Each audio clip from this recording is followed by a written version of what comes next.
The day Evelyn Mercer stepped off the stage in Dry Creek Ridge, three men laughed at her, not behind her back, to her face.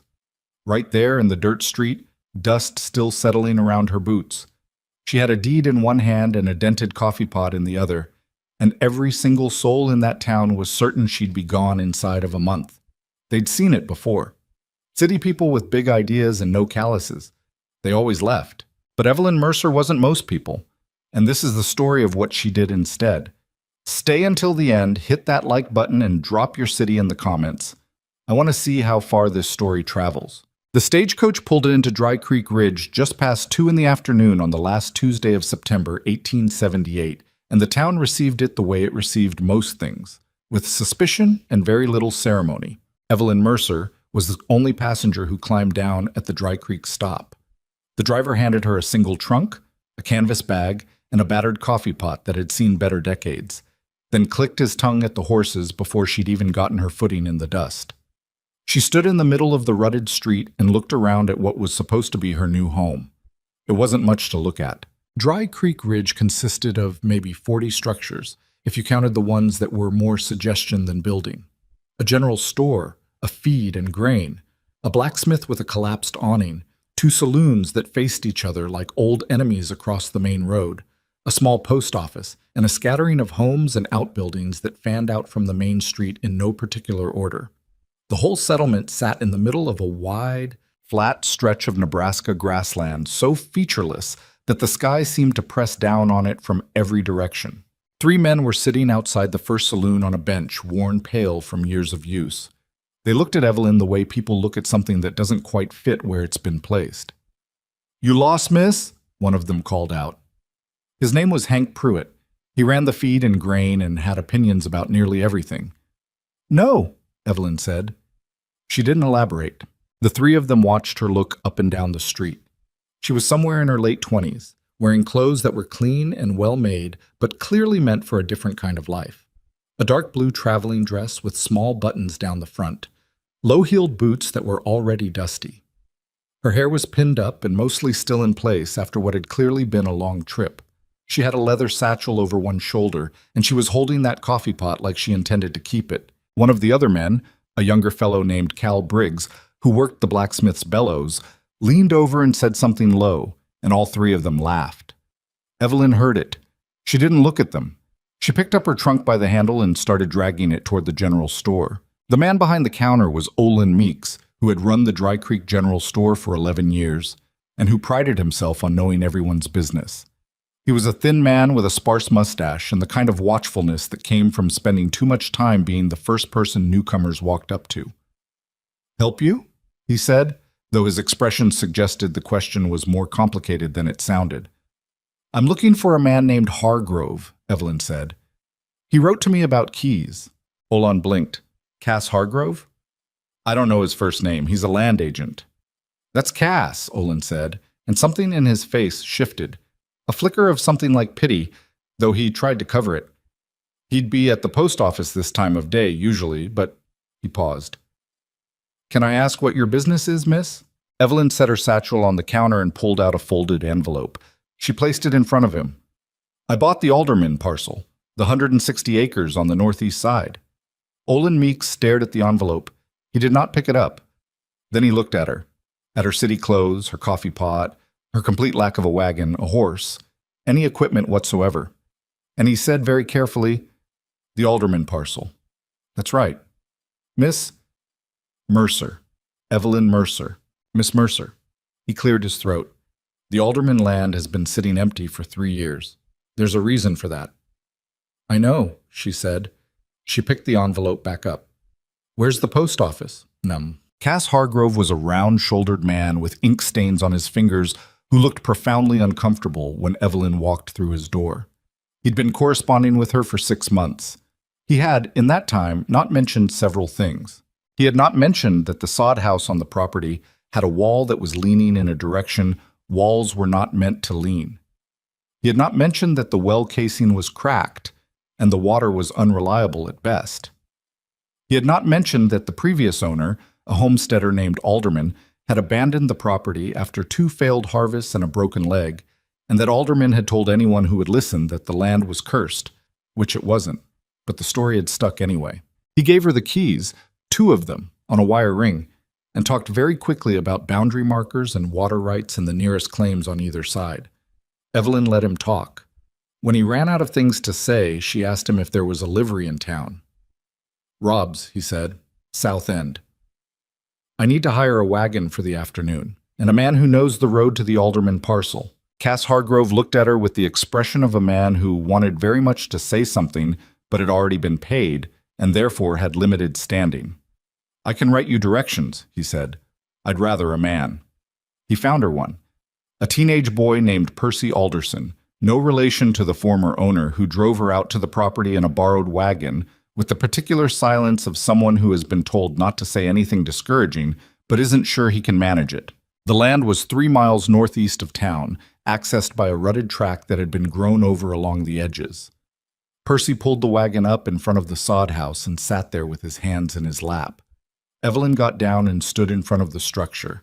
It was a one-room soddy, maybe 16 feet by 20, with a low roof and a door that hung slightly crooked in its frame. One exterior wall had developed a slow inward lean at the top. Not dramatic, but visible. The grass on the roof had grown wild and was beginning to brown. There was a small window on the south wall with a shutter that had been nailed shut. Around the building, the remains of a fence ran in 3 directions, most of the posts either rotted off at the ground or leaning at angles that had nothing to do with plumb. The well was 20 feet from the front door, and Evelyn could see from where she stood that the wooden casing around its mouth had cracked and partially collapsed inward. She stood there looking at it for a long moment. "Ma'am," Percy said, very carefully, from the wagon seat. "You want me to wait?" "Yes, she said. "I'm going inside." She used one of the keys on the front door. It stuck, then gave. The inside was dim and smelled of old dust and something vaguely mineral that she couldn't name. A small iron stove sat against the back wall, its pipe rising through the ceiling. There was a wooden shelf on one wall, a sleeping platform built into one corner. A mouse had been living in the shelf, based on the evidence. Evelyn stood in the middle of the floor and turned slowly and looked at every wall, every corner, the low ceiling, the uneven earthen floor. Then she went back outside and sat on the top step of the wooden stoop.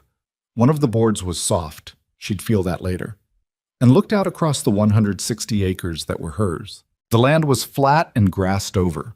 In the far distance, maybe 2 miles out, the sky was beginning to pile up with clouds that had the bruised yellowish color of weather coming in. To the west, she could see the thin line of what she figured was a drainage draw, and beyond that, a neighbor's fence line, the posts straight and solid, everything neat and maintained. Percy Alderson was watching her from the wagon. "How bad is the well?" she asked. "My pa said it's salvageable," Percy said.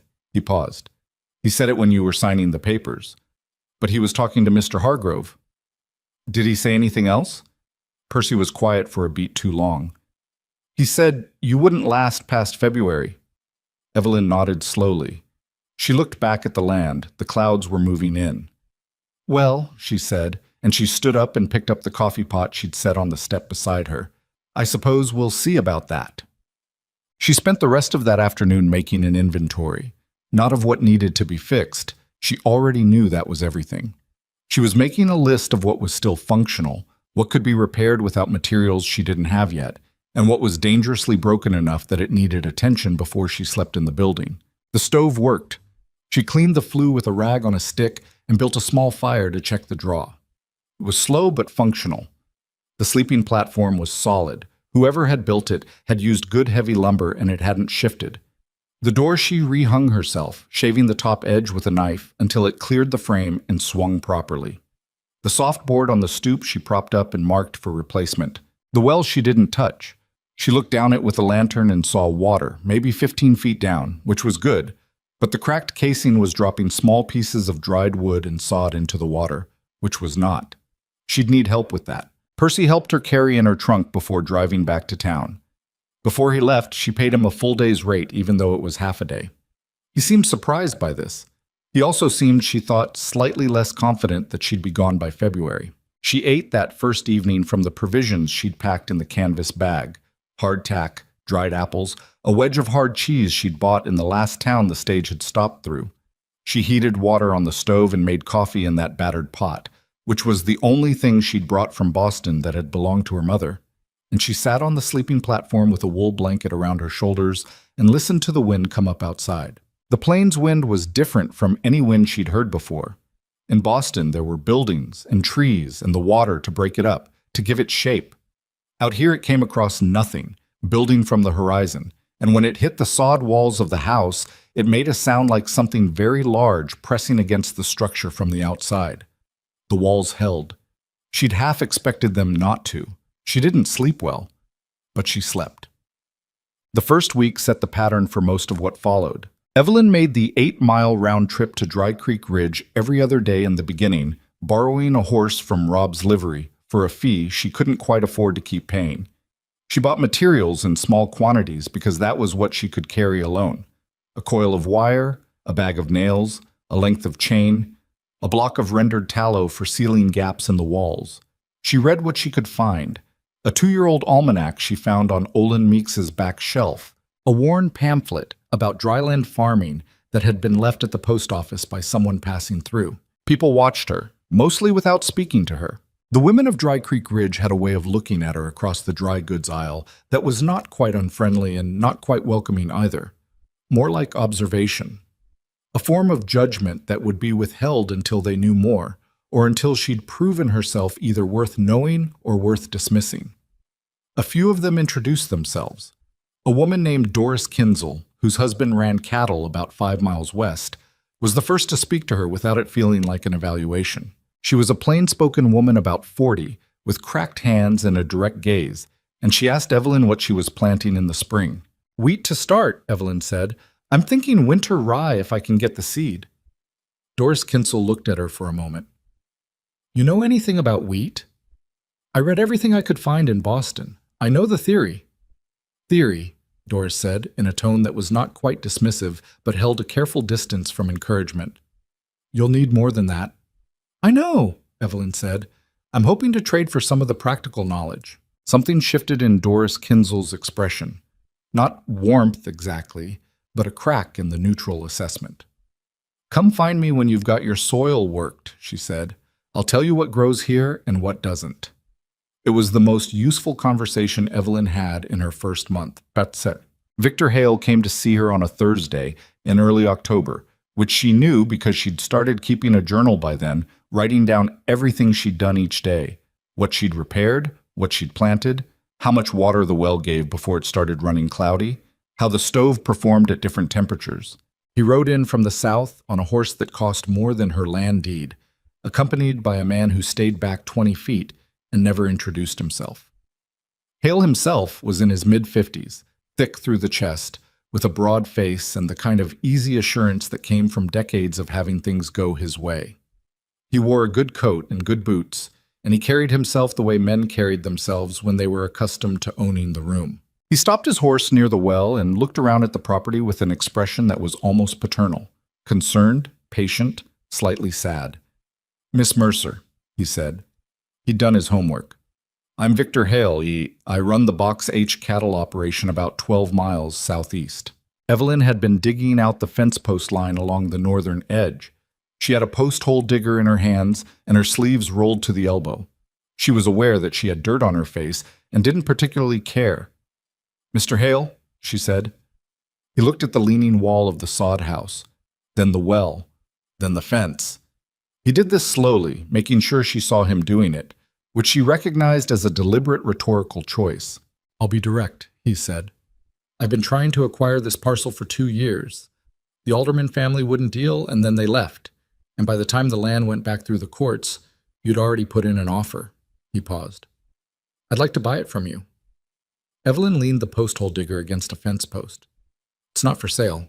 He smiled in a way that suggested he'd expected that answer. "Miss Mercer, I don't say this to be cruel, but I've watched a dozen homesteaders come through this county with the same kind of determination, and I've watched nearly all of them leave. This land has problems that go beyond what one person can fix." He looked at the well again.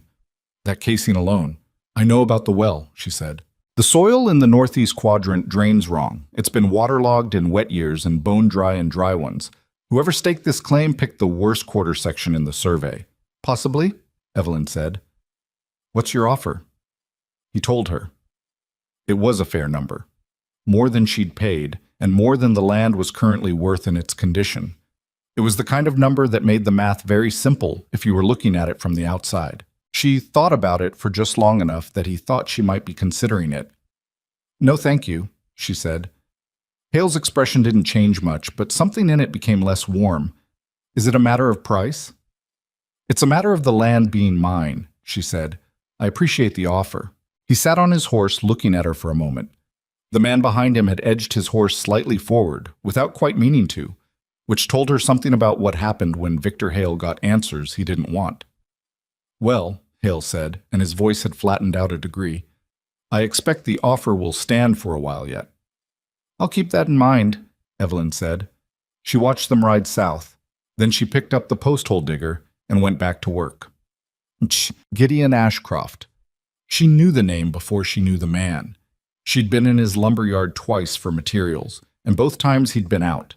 The yard was run on those days by a young man named Dale, who had a gap between his front teeth and who gave her fair prices without her asking. The third time she went in, Gideon was there. He was older than she'd expected from the way people said his name. Somewhere in his mid-50s, broad and weathered, with thick gray-threaded hair and hands that looked like they'd been working since before she was born. He had a deliberate, unhurried way about him. He didn't say much when she came in, just listened to what she needed and walked her through the yard to the lumber that would work best for her purpose. She needed boards for shoring up the interior of the well casing, longer pieces, seasoned wood that wouldn't warp. You doing this yourself? He said. I'd hire someone, but I haven't found anyone who wants the work at a price I can manage. He looked at the list she'd handed him. He made a small adjustment to one of the lengths she'd asked for, explaining briefly why the longer piece would hold better against the earth pressure. She recognized immediately that he was right. Any experience with well casings? He said. None, she said. I've been reading. He nodded once, the way a person nods when they're deciding something. He cut her the lumber at a price she didn't argue with, though she suspected later it was lower than it should have been. He helped her load it into the rented wagon without being asked. As she was leaving, he said, without looking up from what he was doing, the casing angle matters more than the depth. If you don't get it plumb, it'll just pull apart again. All right, she said. Someone ought to check it when you're done. She drove back to the homestead. 2 days later, she had the interior of the well cased and braced as plumb as she could get it on her own, and she hauled water that afternoon that ran clear from top to bottom. She wrote about it in her journal.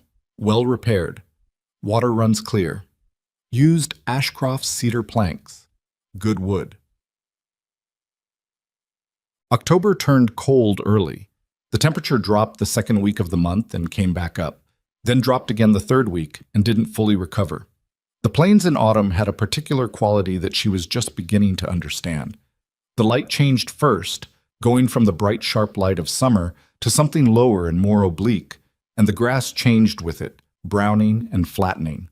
The wind had teeth in it by October's end. She'd gotten the worst of the wall repaired by then. She'd learned to pack new sod in layers and let each one settle before adding the next, the way the original builders had done. She'd sealed most of the visible gaps with a mud and straw mixture she'd made herself from a recipe in the almanac.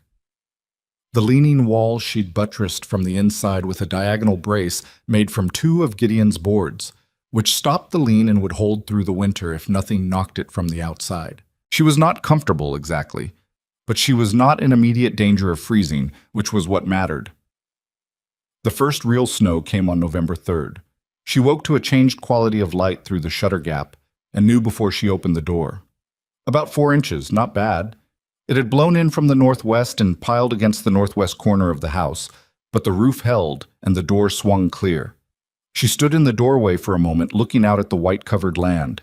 The sky was a flat gray that went from horizon to horizon without interruption, and the grass that stuck up through the snow was a pale copper color, and the air was so cold it felt almost solid in the lungs.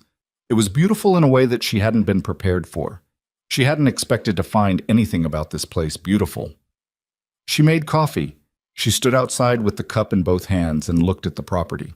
The northern fence line, which she'd been working on replacing post by post, disappeared into the white about 100 feet out. To the east, one of the old fence sections had partially collapsed under the snow's weight. 2 posts down, the wire bunched on the ground. She'd need to fix that before the cattle from the neighboring claim found it. She'd started coughing 3 days earlier. Not bad, just a dry hacking thing that woke her twice in the night. She'd had it before back in Boston. A chest tendency that came out in cold weather. She told herself it would pass. It did not pass. But it also didn't get worse for a while, which she counted as good enough and kept working. She met most of the town over the first 2 months, the way you meet people in small places, gradually, through necessity, one transaction at a time. The woman who ran the post office was named Ada Wren, 50-ish, sharp-eyed, who sorted the mail with the efficiency of someone who knew everything that came in and out of the county and had opinions about all of it. The blacksmith whose awning had collapsed was Floyd Thane, who fixed things without enthusiasm, but well, and who after she'd been in twice started giving her honest estimates, instead of the inflated ones he gave strangers on principle. The 3 men who'd laughed at her the day she arrived, Hank Pruitt and the 2 others, remained the 3 men who laughed at her. She didn't avoid them, but she didn't seek them out.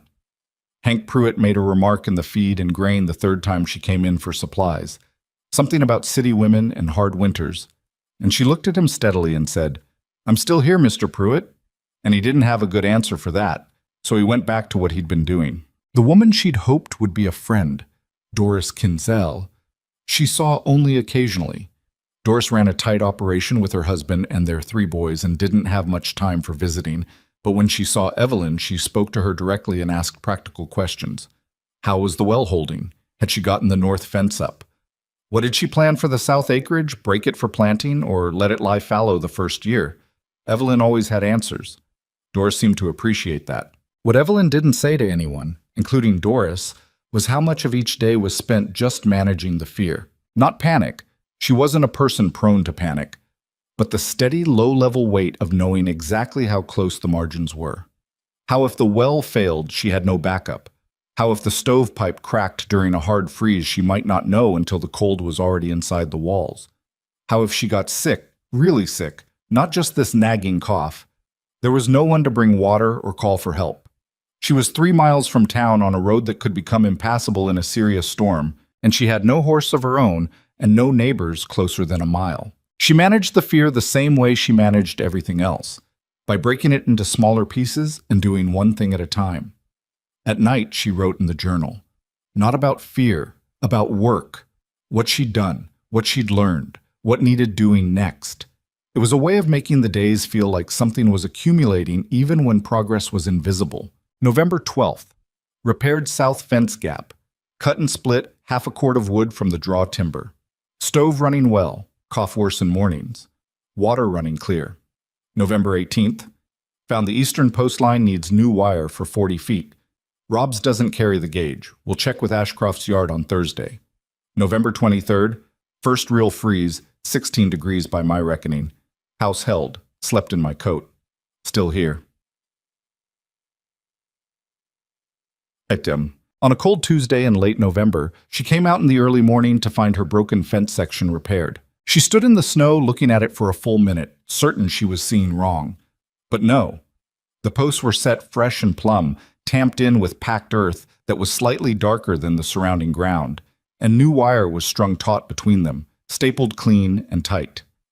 Someone had done it in the night or before first light, and done it right, with the kind of mechanical confidence that came from having done it 1,000 times. She looked around. The road to the northwest was empty, no tracks in the snow that she could see. It had blown enough overnight to cover any. She didn't know what to make of it. She stood there in the cold with her coffee pot in her hand and felt something complicated move through her. Gratitude, yes, but also a kind of unease, the feeling of being watched without quite knowing by what. She fixed the fence, she thought. Or someone did. The wire was her gauge. She recognized it from Ashcroft's yard. She didn't say anything to anyone about it at first. She kept it in the journal. November 24th. East fence repaired overnight. Not my work. Wire matches Ashcroft's stock. Don't know what to think. It happened twice more before December was out. a rotted post on the north line that she hadn't gotten to replace. Solid new cedar, set deep. Then one morning she found a split cord of wood stacked against the north wall of the house, neatly split and covered with a piece of canvas weighted at the corners against the wind. She thought about it for a long time. She thought about who had the materials, the skill, and the hours in the day, or before the day, to do this without being seen. She thought about a man with steady hands and a direct manner who noticed things without being asked to and said exactly what he meant, and not one word more. She went to Ashcroft's yard on the first Thursday of December. He was there. He was doing something with a piece of molding at the back of the main building, and he looked up when she came in with the particular expression of a person who is not surprised but is listening. "The fence wire," she said, "and the wood." He looked at her. He didn't deny it or explain it. He just looked at her in the way he had, level and unhurried, as if he were letting her say what she needed to say. "You didn't have to do that," she said. "No," he agreed. She stood there for a moment. "I'd like to pay for the materials, at least." "The posts were scrapped from a previous order," he said. "The wire was the end of a spool." He paused. "There's no charge for scrap." She understood that this was a complete answer and that he was not going to expand on it. She wasn't sure how she felt about that. It irritated her slightly, the way a person who does a good thing without wanting acknowledgement can be a little irritating to someone who feels indebted. "All right," she said. "Thank you, then." "Yep," said Gideon Ashcroft. She bought the lumber she'd come for and loaded it herself into the wagon while he watched from the doorway. He came out and lifted the heaviest piece without asking, setting it in the wagon bed with the ease of someone for whom 100-pound timber was merely 100-pound timber. "Your north brace," he said as she climbed up onto the seat. "Come spring, before the ground thaws, you'll want to reset the footing on the east post. The freeze-thaw cycle will work it loose." She looked at him. "How do you know which post?" "I looked," he said. She drove back to the homestead in the thin winter light, and she thought about that, the plainness of it, the simple, uncomplicated fact of a person who noticed and then did something about what they noticed, without announcement, without wanting anything back. She was 30 years old. She'd been engaged once, in Boston, to a man who made elaborate promises and fulfilled very few of them. She'd learned to distrust the gap between words and actions, had learned, in fact, to weight actions higher than almost anyone she'd met seemed to think they deserved. She thought about Gideon Ashcroft, who said almost nothing and who had fixed her fence in the dark before she was awake. She thought, well, that's something. And she drove on through the cold toward her leaning house on the edge of the plains, with the wind at her back and December coming in hard from the north, and winter barely started, and everything still left to prove. She was still here. That was the thing none of them had counted on. Not Hank Pruitt, not Cass Hargrove, with his careful non-disclosures, not Victor Hale on his expensive horse, not Percy Alderson's father, who had given her until February. The stove was warm. The well ran clear. The fence held. She was still here. Winter did not ease into Dry Creek Ridge that year. It arrived like a verdict. The second week of December brought a 3-day blow that kept Evelyn inside the soddy for nearly 60 hours straight, burning wood at a rate that made her stomach tighten every time she fed the stove. The wind came from the northwest and didn't quit, a sustained, battering pressure against the walls that wasn't loud so much as constant, the way a headache is constant, wearing at the edges of everything. She read the almanac until she'd memorized the parts worth memorizing. She reinforced the shutter bracing with the spare nails she kept in a tin on the shelf. She did the arithmetic on her woodpile for the 4th time and got the same answer she didn't like. She was behind. Not catastrophically, but behind. The cough had settled into her chest in a way that no longer felt temporary. It was worst in the mornings, when the cold inside the house was still close to the cold outside, and the air had that dry mineral quality that made her lungs tighten on the first deep breath of the day. She'd start coughing before she was fully awake sometimes, rolling onto her side on the sleeping platform with her hand pressed to her sternum like she could hold it in. She didn't write about the cough much in the journal. She wrote about the woodpile, the stove temperature, the well, the fence. She wrote about the problem with the southeast corner of the roof where the sod had compacted unevenly, and there was a gap that let cold air finger in along the top of the east wall. She wrote about what she needed to fix it and when she could get to town. She did not write, I am scared the cough is something serious. She thought it, some nights, in the particular honesty that comes at 2 in the morning when you can't sleep and the wind is doing what the wind does. But she didn't write it. What she wrote instead on December 14th was cough persisting, not worse. Managing. Roof gap patched with mud mix, holding for now. Wood supply needs attention. Managing. That was the word she chose. She used it the way you use a word when you want to believe it. The town, when she got to it on the first clear day after the 3-day blow, felt simultaneously smaller and louder than usual. People were doing the post-storm inventory that small settlements did, checking on neighbors, calculating damage, comparing notes on how bad it had been. She heard fragments of this in the general store and the feed and grain, men talking in that compressed, understated way about lost livestock and collapsed outbuildings, and fences down across half the county. Hank Pruitt was holding court near the stove in the feed and grain, the way he did when there was news to circulate. He saw Evelyn come in and said, loudly enough for the room, "Still standing out there, Miss Mercer? I figured that old soddy blew flat." "Walls held," she said. She moved past him toward the grain bins. 3 days, that storm," he said, to no one in particular and everyone in general. 3 days straight. Old place like that, sod like that. He shook his head. Most of those old alderman buildings were half rotted when he left them. She measured out the grain she needed and didn't respond. There was a woman near the fabric bolts, a younger woman she didn't know well, maybe 25 with a quiet face, who watched this exchange and then caught Evelyn's eye with a look that was not quite an apology for Hank Pruitt, but acknowledged that he was, in fact, Hank Pruitt. Evelyn gave her a small nod and went to settle her bill with Olin Meeks. At the counter, Olin was quieter than usual. He counted back her change carefully and then said, without looking up, "You get that roof gap seen to?" She looked at him. He wasn't the type to ask after her welfare unprompted. "Patched it," she said. "Why?" "Heard it shifted in the storm. One of the boys out that way." He stopped. "Never mind. Just asking." She thought about that on the drive back. One of the boys out that way. There was no one living out her way. The nearest claim was the Whitmore operation, a 1.5 miles southwest, and the Whitmore family kept to themselves entirely. She turned it over in her mind and couldn't get it to fit into anything that made complete sense. When she got home, she found a canvas-wrapped bundle leaning against the west wall of the house. Inside it, enough split pine to last a week, maybe more, and a small paper-wrapped brick of the thick tallow she used for wall sealing that she hadn't been able to find in town. No note. The canvas was Ashcroft's, but she recognized the weave and the way it was folded at the corners, the same as what had covered the wood before. She stood in the cold with the tallow in her hand and looked out at the empty road northwest. She felt something that was not quite gratitude and not quite something else.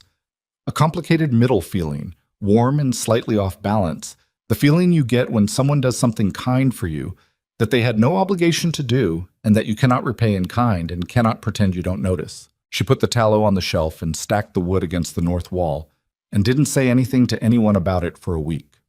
January came in gray and settled. The storms were less dramatic, but the cold was more sustained, a deep, bone-level cold that didn't move much for days at a time, sitting on the plains like something with weight. The well required more maintenance as the freeze-thaw cycle worked at the casing the way Gideon had said it would.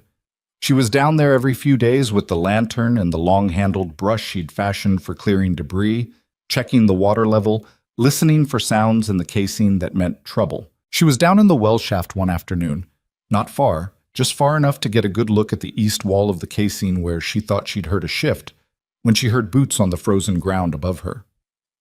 "You oughtn't be in there alone," said Gideon's voice. She looked up. He was standing at the well's mouth, looking down at her with an expression that was somewhere between concern and the particular look a person gets when they've arrived just in time to see someone doing something imprudent. "I'm just checking the casing," she said. "I know what you're doing. What I'm saying is, you shouldn't do it alone. If that east wall gives while you're in there, I'll hear it before it gives." "Maybe," he said. "Come up." She came up, partly because he was right, and partly because she'd found what she came to find anyway. A small horizontal crack in the east wall that wasn't dangerous yet, but would need addressing. She stood at the top of the well and brushed the dried sod off her sleeves and told him what she'd found. He crouched down and looked in with the lantern, holding it at the angle that gave the most light on the east face. He was quiet for a while. Cedar insert, he said. Quarter inch, cut to bow outward against the pressure. Should hold till spring. I can do that, she said. I'll bring the cedar Thursday. He stood. He looked at the well, then at the house, then, briefly, at her. The cough any better? She was surprised enough that she answered before she thought about it. Some days, she said, not all days. He nodded once. He seemed about to say something else, then decided against it, which was very much in character for him. He looked at the casing repair one more time, like he was making sure he had it right in his head, and then said, Thursday, and walked back to where he'd left his horse. She watched him ride northwest until he was a small shape against the gray sky. She thought, he came out here specifically. 3 miles from town in January. He hadn't been passing by. There was nothing out here to pass by on the way, too. He'd come because he knew she'd be checking the well when the temperature had been doing what the temperature had been doing, and he'd come to make sure she didn't do it alone. She went inside and made coffee and sat with it for a long time. She wasn't a person who felt lonely often. She'd chosen this deliberately. The homestead, the solitude, the hard work of building something that was hers. She'd chosen it partly because the alternative had been staying in Boston and marrying the kind of man Boston offered, and she'd tried that direction and it had gone badly. She didn't romanticize isolation, but she'd also made a kind of uneasy peace with it. The way you make peace with a thing that costs you but that you still prefer to the alternatives. Gideon Ashcroft was complicating that peace, and she wasn't entirely sure what to do about that. She got sick in the second week of January. Really sick. Not the managed nuisance of the cough. Fever, the kind that came in waves and left her weak between them, sweating through the night and then bone cold by morning. She kept the stove going because she understood that if the fire went out while she was like this, she was in real trouble. And she drank water constantly even when she didn't want it. And she slept more than she had since she arrived. Doris Kinzel found out on the 3rd day. Evelyn didn't know how. She hadn't told anyone.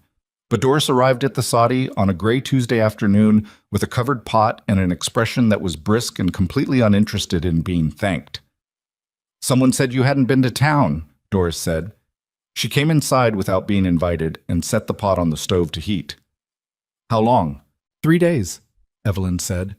She was sitting on the sleeping platform with a blanket, and she was aware that she looked terrible.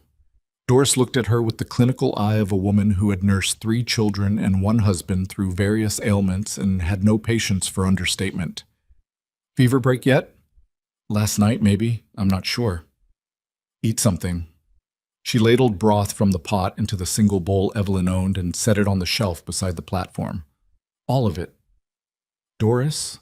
All of it. Evelyn ate the broth. It was good. Thick, with something in it that tasted like onion and dried herbs, and it sat in her stomach with the warm, settled feeling of something her body actually needed. Doris moved around the room while she ate, checking things without appearing to check things. She looked at the woodpile in the corner, the water bucket, the stove. She didn't comment on any of it, which meant things were acceptable. When Evelyn had finished the broth, she took the bowl back without ceremony and refilled it. You been out to the well like this? Doris said. No. Good. She paused. Ashcroft came by the store 2 days ago asking if anyone had seen you in town. Evelyn looked at her. He wasn't making a thing of it, Doris said, with the neutral precision of a woman who is conveying information and not editorializing. Just asked. Oh, said Evelyn. Doris looked at her, that direct reading gaze. He's a good man, she said.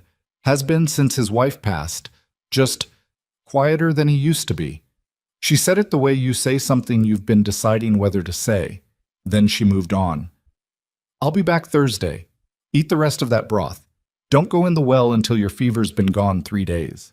She left the pot and drove back to her own claim in the thin afternoon light, and Evelyn sat in the warm house and ate the second bowl of broth and thought about Gideon Ashcroft, asking if anyone had seen her. She was up and working again by the end of the week. The fever left her a few pounds lighter, and with a cough that had improved mysteriously in its aftermath, as though the illness had burned through whatever was sitting in her chest and taken some of it with it.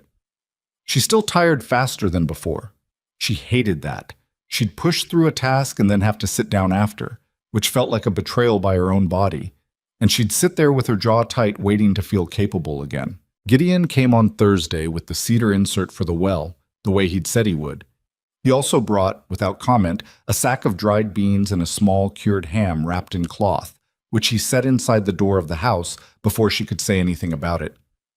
"You don't have to eat," she started. "I know," he said. She let it go. She watched him work the cedar insert into the east wall of the casing with a methodical patience that was almost meditative, the way a person works when they've done a thing 10,000 times and don't need to think about the individual movements anymore. The insert bowed outward perfectly against the earth pressure.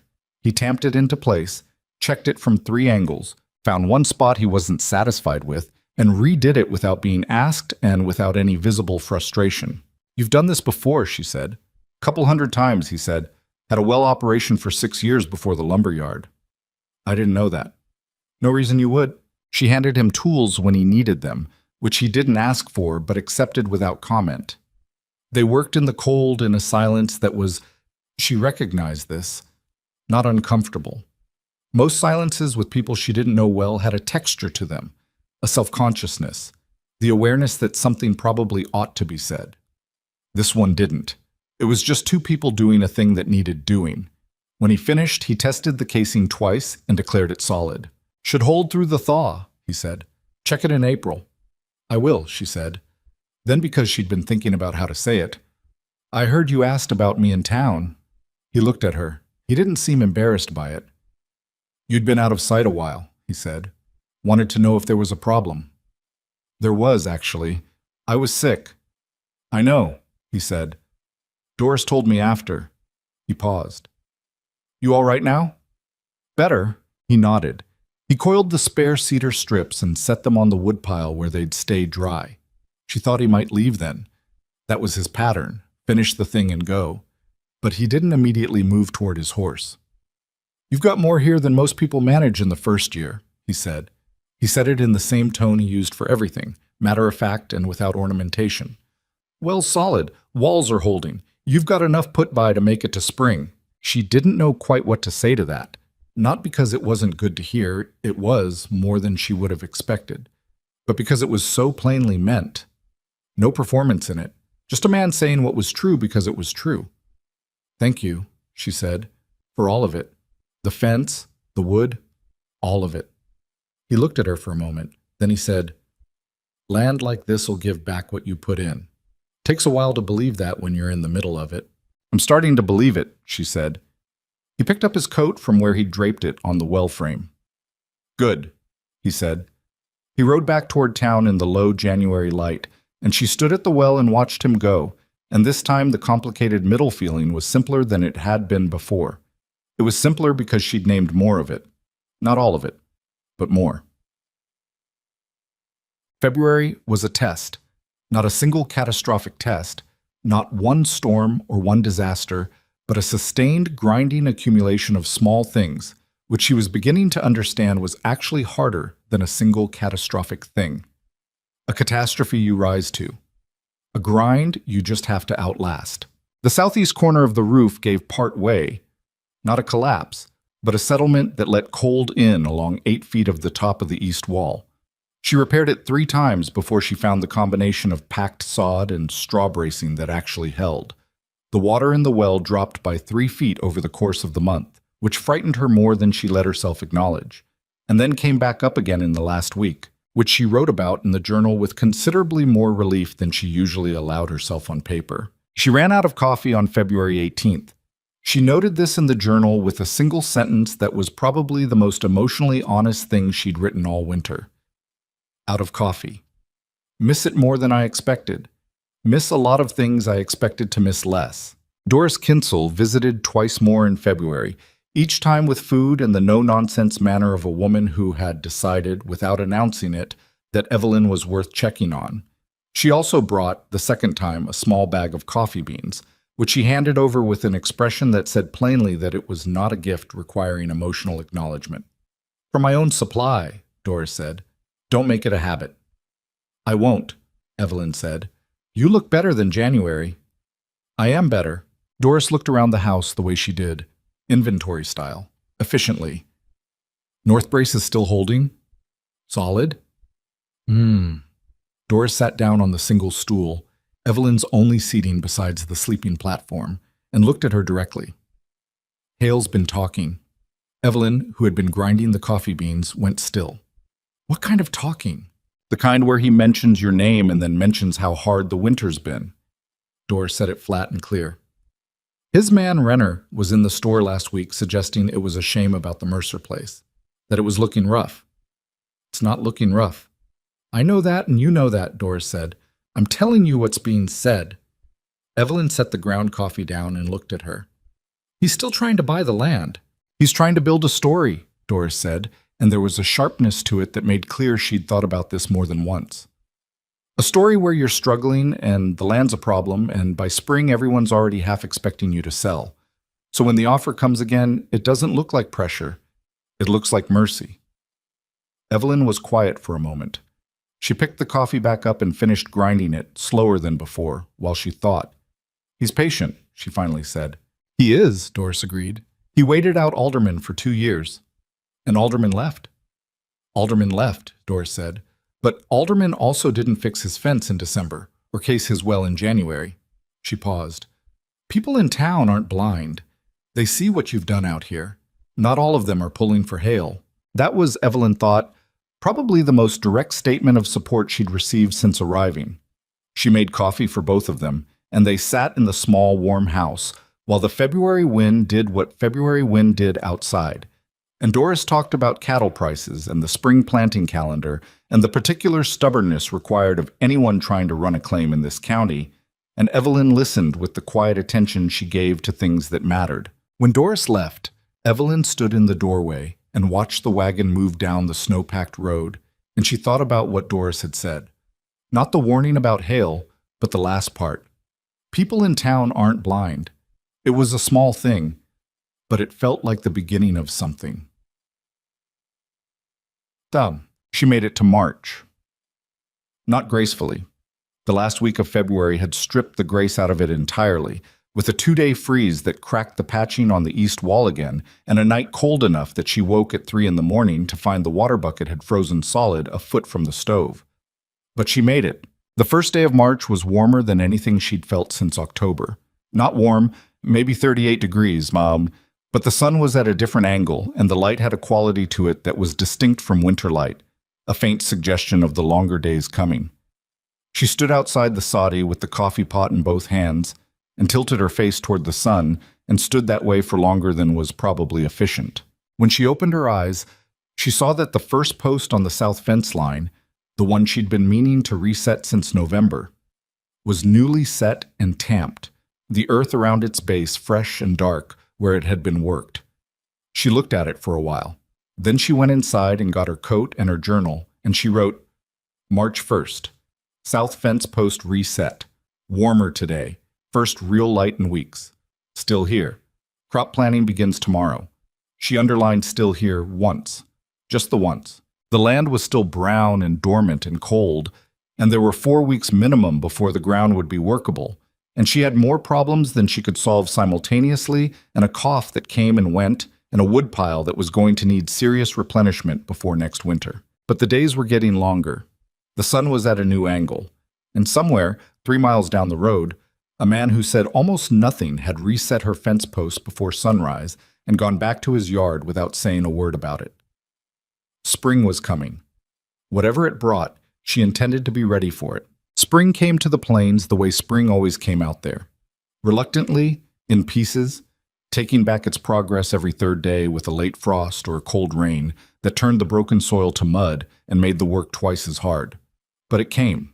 Evelyn broke ground on the south acreage in the 3rd week of March, when the frost had gone deep enough out of the soil that the earth worked without crumbling. She'd borrowed a single-bottom plow from Floyd Thane in exchange for helping his wife put up shelving in their storage room, a trade that took half a day and saved her money she didn't have. She worked the soil in long, slow passes, the plow horse she'd hired from Rob's livery pulling steady and indifferent while she walked behind and read the ground the way she'd taught herself over the winter. The color of it, the way it broke, how it smelled when it turned. The northeast quadrant was everything Victor Hale had said it was. The soil went from workable to heavy and compacted within 20 feet of the low spot, and in the lowest section it was still waterlogged enough to pull at her boots. She didn't try to plan it. She noted it in the journal and moved on. There would be a way to address it eventually. She'd read about drainage channels, about the way some farmers had cut shallow ditches to redirect the runoff. But not this season.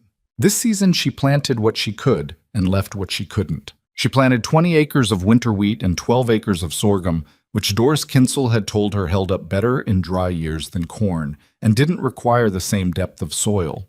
She planted kitchen vegetables in a small bed south of the house: potatoes, turnips, onion sets, a row of beans along the fence line where they'd have something to climb. She planted all of it in the 2 weeks between frost dates that the almanac suggested, working from first light to when the light failed. Coming inside each evening with hands that ached in a particular way, she was beginning to recognize as progress. Gideon came out twice during planting. Neither time did he announce himself ahead of time. The first time he brought seed, winter rye, a 10-pound sack, which he set in the barn space at the end of the house without making a speech about it. The second time he came to look at the northeast drainage problem himself, walking the low ground in his boots with his hands in his coat pockets, stopping in 3 places to press his heel into the soil and watch how quickly the impression filled with water. Need a channel from here, he pointed southeast, to here, maybe 18 inches deep, sloped at about 2 degrees. I know, she said. I'm not getting to it this year. No, he agreed. But next year, before the melt. I'll remember. He looked at her. You want me to write it down? I write everything down, she said, and something in the way she said it made him almost smile. Not quite, but the corners of his eyes changed slightly. And that was enough. She planted the rye in the field behind the house, the one with the best drainage and the deepest topsoil. By the end of April, the first green was coming up in thin uniform lines across the turned earth, and she stood at the edge of the field in the morning and looked at it with the particular feeling of a person who has done a thing and had it work, which is different from confidence and better than relief, something quieter than both. The town thawed with the ground. Evelyn had noticed over the winter that the way people spoke to her in Dry Creek Ridge tracked closely with the weather, not in a simple cause and effect way, but with the logic of a community that paid attention to who was still there when things got hard. In September, she'd been a novelty. In November, a mild curiosity with doubtful prospects. By February, she'd been the topic of Hank Pruitt's convenient pessimism and Victor Hale's patient narrative. But March changed something. Floyd Thane, who'd accepted her trade for the plow without much warmth, stopped her on the street in late March and asked straightforwardly how the south acreage had broken. She told him. He asked about the northeast low spot, and she told him what Gideon had said about the drainage channel, and he nodded and said the Whitmore place had a similar problem, and Amos Whitmore had cut a channel 3 years back that had solved most of it. He said it like information being offered, not a lesson being delivered, which was different from how he'd spoken to her before. Ada Wren, at the post office, had always been civil but reserved. In April, she handed Evelyn a seed catalog that had come addressed to a former resident and said, "No one to claim this. You might find something useful." It was a small thing. It was also not nothing. Even Olin Meeks, who ran the general store with the careful neutrality of a man who didn't want to be on the wrong side of anyone's eventual story, had begun to extend credit without the pinched expression he'd used in the fall. He didn't say anything about it. He just wrote the amounts in his ledger and handed over the goods and moved to the next customer. The one person whose behavior didn't change was Hank Pruitt. He remained what he had always been, a man with a surplus of opinions and a deficit of information, and Evelyn had arrived at a comfortable equilibrium with him that consisted primarily of not engaging. He made remarks. She was not there for them. It was efficient. What did change, and noticeably, was the behavior of Victor Hale's man, Renner. Renner had been coming into town roughly once a week all winter, buying supplies and having conversations that seemed casual but tracked. Evelyn had noticed, suspiciously close to the topic of her land. He was a lean, quiet man with a thin mustache and the kind of eyes that moved slightly faster than the rest of his face, and he had a gift for saying things that weren't quite statements and weren't quite questions. The kind of talk that plants a thought without owning it.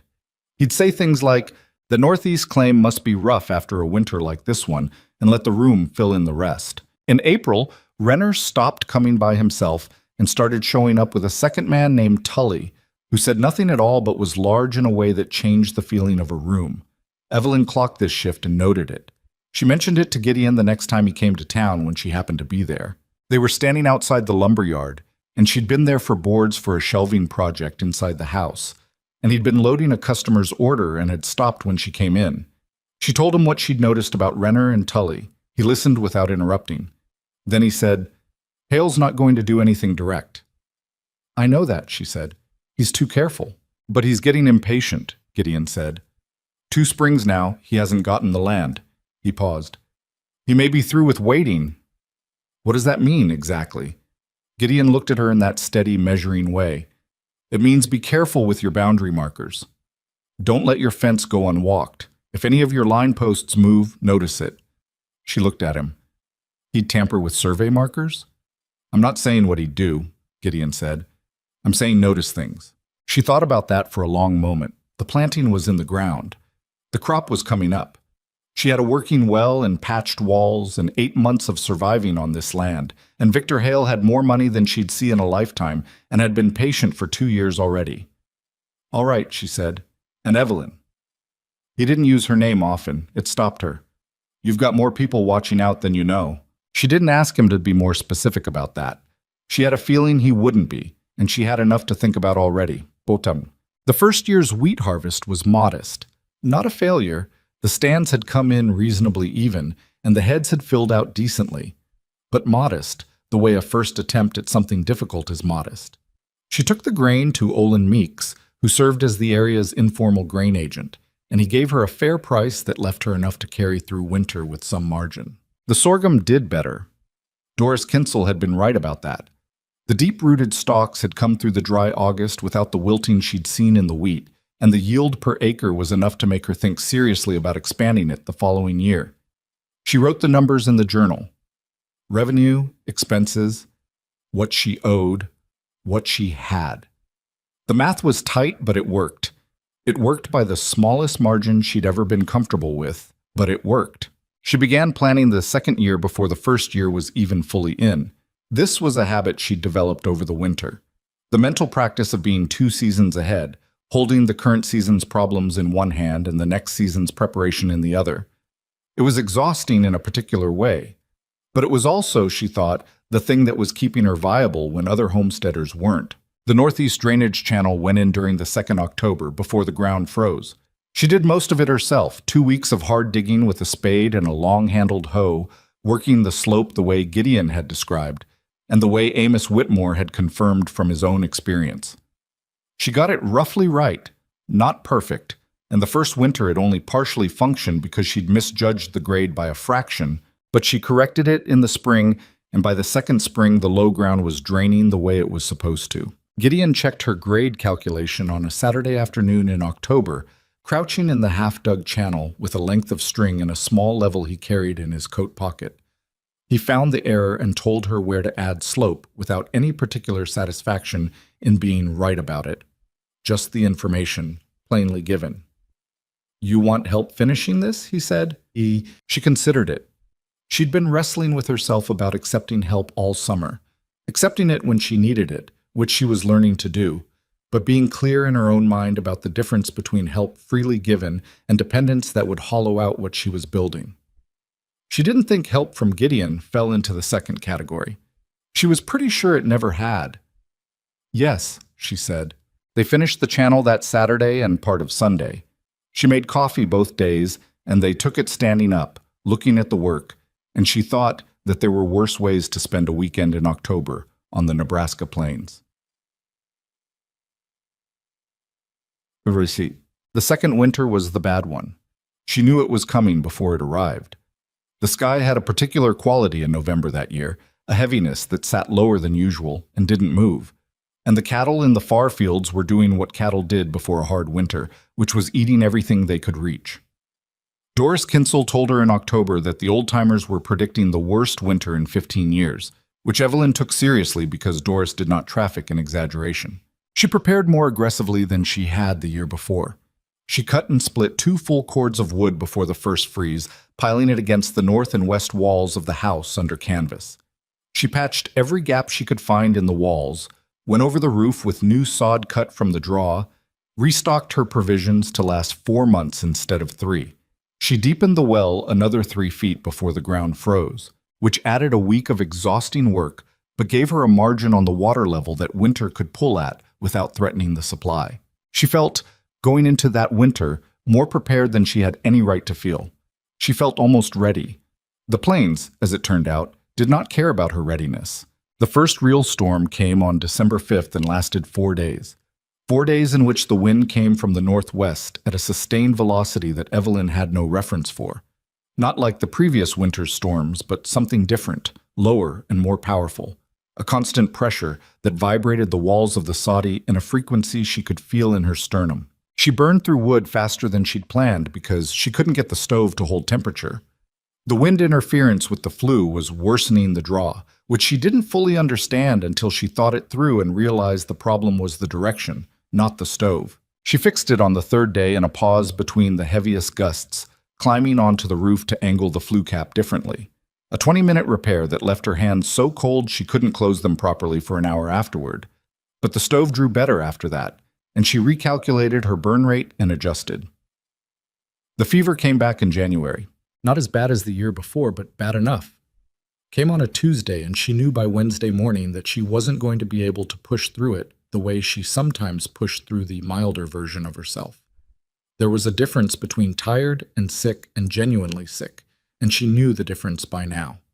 She got herself water, got the stove loaded, and spent 2 days in the sleeping platform with all her blankets and the wool coat on top of them. Doris came on the 3rd day. This time Evelyn wasn't even surprised. "You're an efficient person," Evelyn said, from the sleeping platform, when Doris came through the door. "Ashcroft sent word you hadn't been in town," Doris said, setting her covered pot on the stove. "Of course he did. He'd have come himself, but I told him I'd handle it." Doris looked at her, that inventory look. "You're not as bad as last year." "I'm not," Evelyn agreed. "Mostly I'm angry about it." "Good," said Doris. "Angry is useful. Stay angry." She stayed angry. It was, she found, actually useful. The irritation at her own body's failure was a kind of fuel that worked when she had nothing else, and she was back on her feet by day 5, not at full capacity but functional, which was what mattered.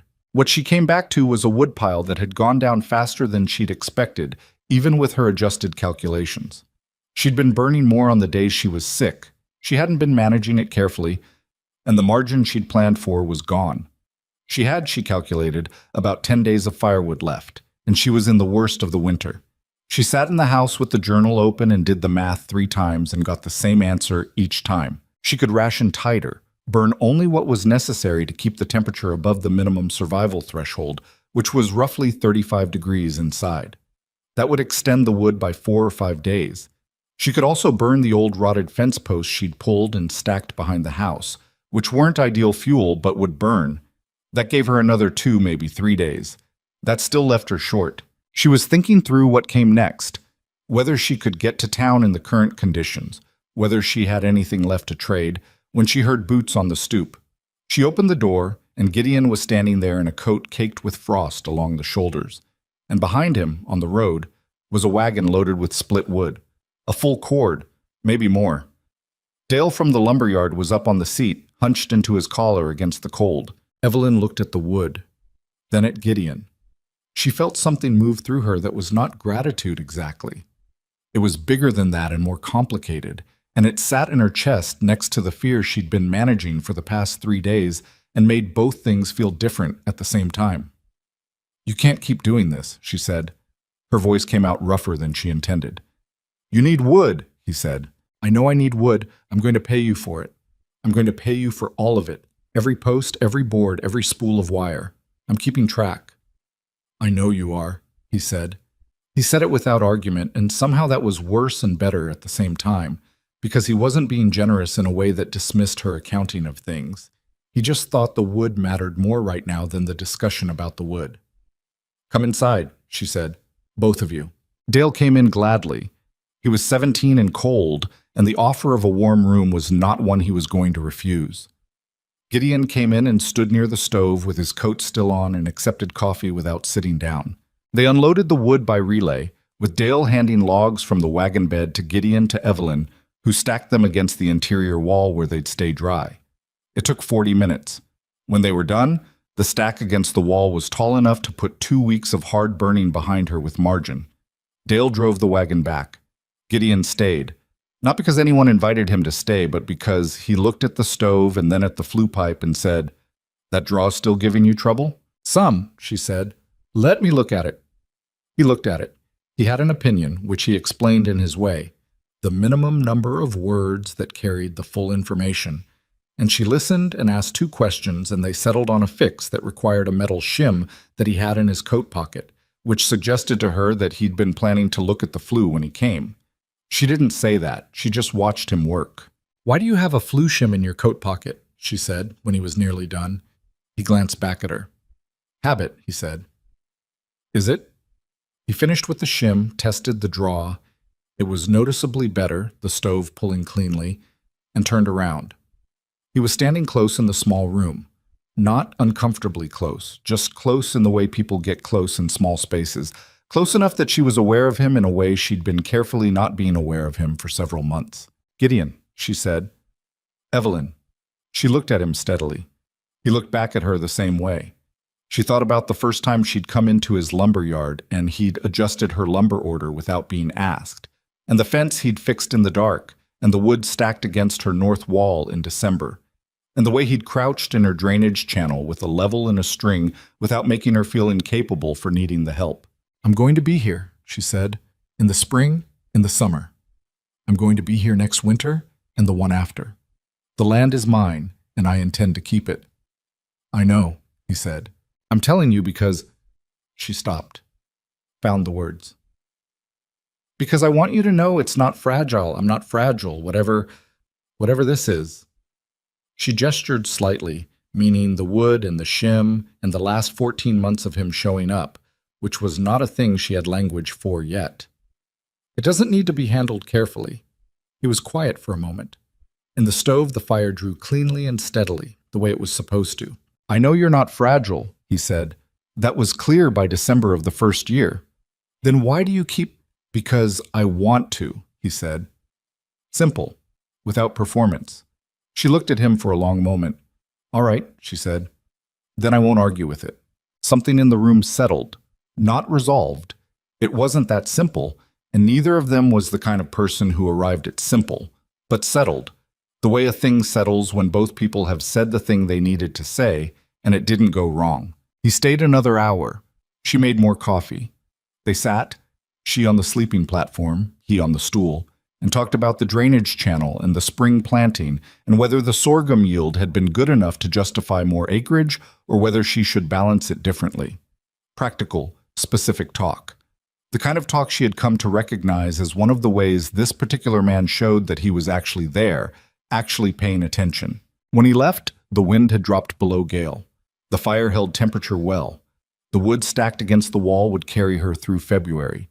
She wrote in the journal that night, January 19th, wood restocked, flue fixed, draw is good, temperature holding at 48 inside. Talked with G for an hour, planning plans, drainage. Something settled tonight. Not sure I have better words than that.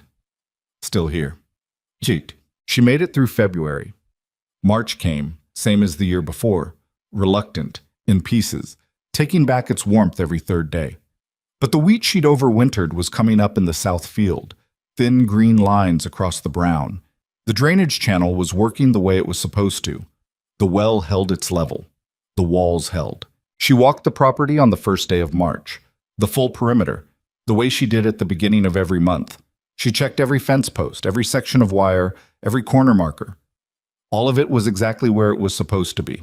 She stood at the northeast corner of the property, the corner furthest from the house, the one that looked out toward the flat horizon where Hale's land began somewhere past the grass, and looked at what she'd built, what she'd made from a leaning house and a broken well and 160 acres of ground that everyone had told her would never give back what she put in. It wasn't much, viewed from the outside. A solid soddy, a working well, a drainage channel, 32 acres under cultivation, a vegetable bed, good fences. It wasn't much, but it was hers. Every plank of it, every post, every turned furrow. The work was in it the way work gets into things when you do it yourself and do it right. And that was not nothing. That was in fact everything. She walked back to the house. The coffee pot was on the stove and the fire was going, and outside the spring light was doing its thing with the plains. The low oblique light that made the dormant grass look almost gold. The sky, that particular high blue that only happened in early March at this latitude. She had one more year of proving herself before the claim would be fully filed and the land would be hers by law as well as by labor. One more year. She thought about Victor Hale's patience. She thought about Renner and Tully and the careful story being built in town about her prospects. She picked up the coffee pot and poured a cup and thought, let him be patient. I'm not going anywhere. The third spring came in the way the previous two hadn't. Cleanly, with conviction, like it meant it this time. The frost broke in the second week of March and stayed broken.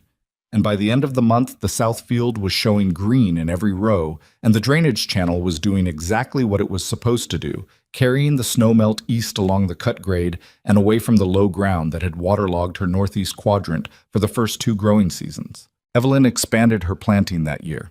Not recklessly. She'd watched enough optimistic homesteaders overextend in a good spring and pay for it in a dry summer to know that expansion needed to be calibrated, not hopeful. She added 14 acres to the sorghum, kept the wheat acreage the same, and broke new ground in the northwest corner for a second vegetable bed that she intended to trade from rather than just eat from. She did the math the way she always did. On paper, in the journal, revenue projections against seed cost and labor, and the carrying price she'd need to make a profit rather than just survive.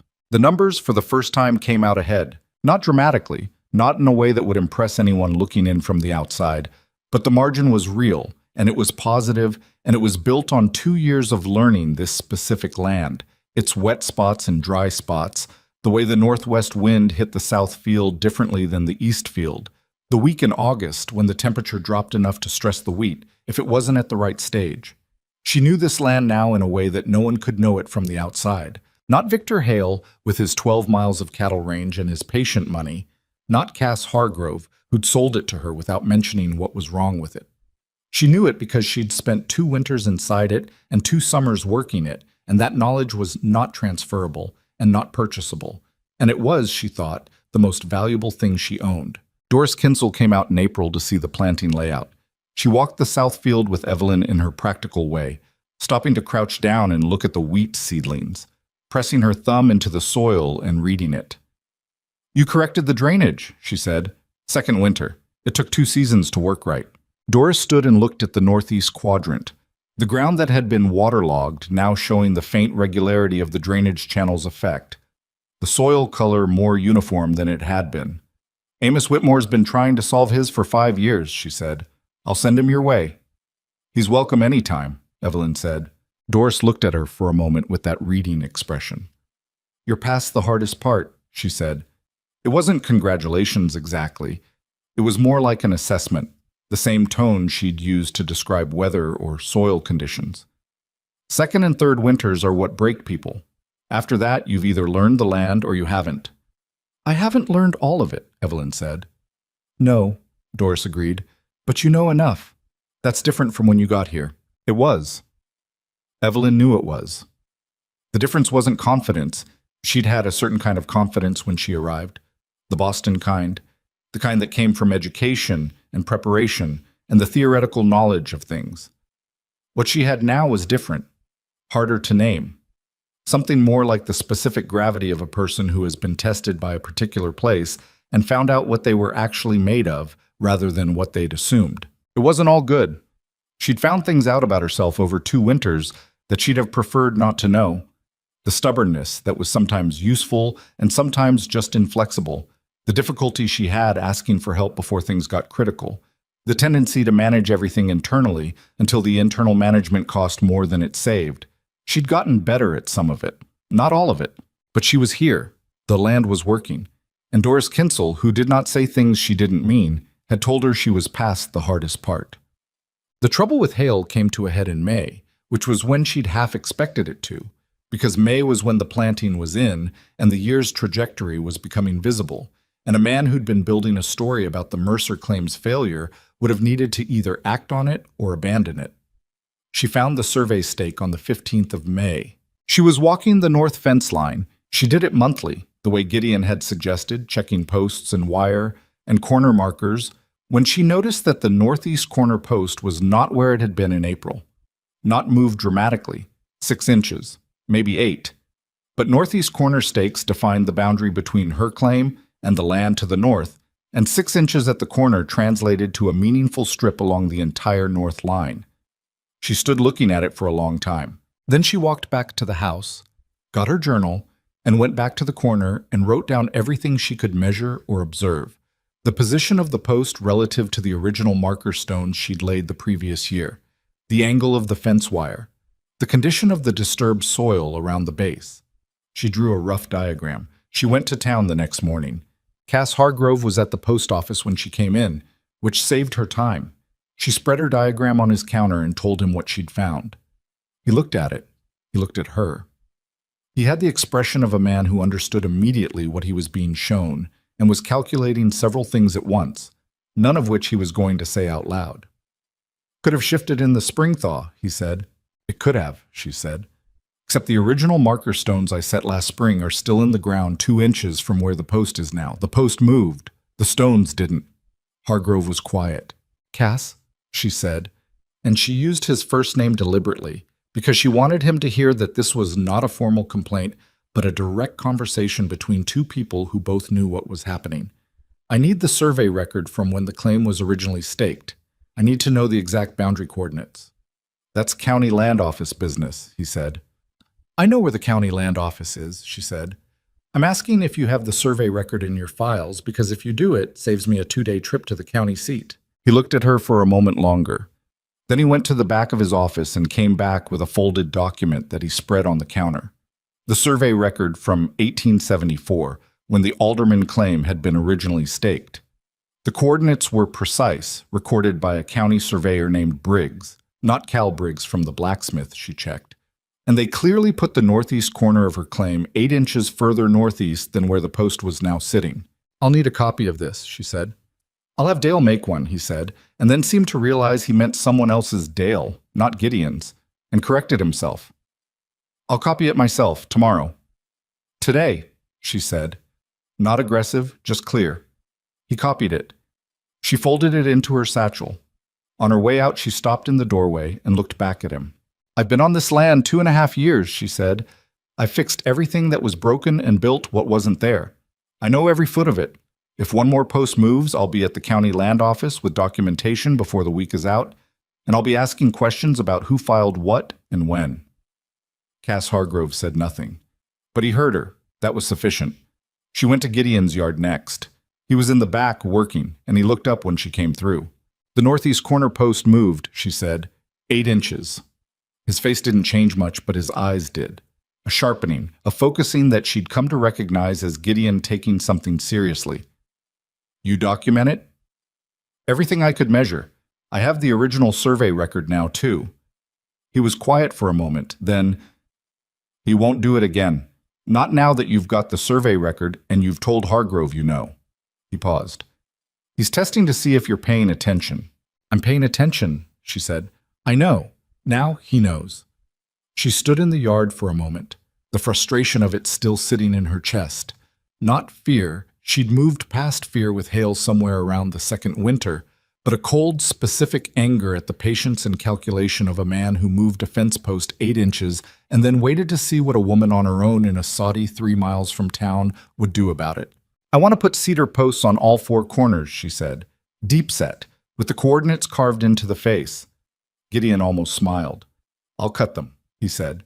They set the corner posts the following Saturday, the 2 of them working from the survey coordinates, Gideon with the level and the string, and Evelyn tamping and backfilling and making sure the coordinates were correct before she let him move to the next one. It took all morning. The posts went in solid and deep, the carved coordinates facing outward.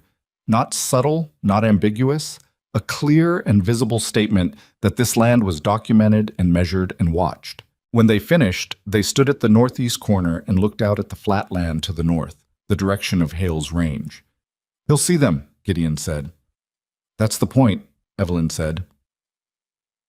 Yet, by summer the town had shifted. It was gradual, and she wouldn't have been able to name a single day when it happened, but at some point in the third year, the town stopped watching her the way it watched an uncertain prospect and started treating her the way it treated a fact. The distinction was real, and it showed up in small ways. The way Olin Meeks discussed pricing with her now, farmer to merchant, not begrudging charity. The way Floyd Thane sent a man to her when a customer needed drainage advice because he'd heard she'd solved the Northeast low ground problem. The way Ada Wren at the post office had started saving her the agricultural bulletins that came through on the assumption that Evelyn would want them, which she did. Amos Whitmore came out in June, sent by Doris as promised. He was a big, weathered man in his 50s with enormous hands and very little small talk, and he walked her drainage channel for 20 minutes without saying much, and then said, "That grade there, the last section, how'd you calculate it?" She told him. He listened with the concentrated expression of someone doing arithmetic in their head. Then he nodded. "I've got a similar problem running east-west," he said. "Could I bring my boy out to look at yours?" "Come whenever you want," she said.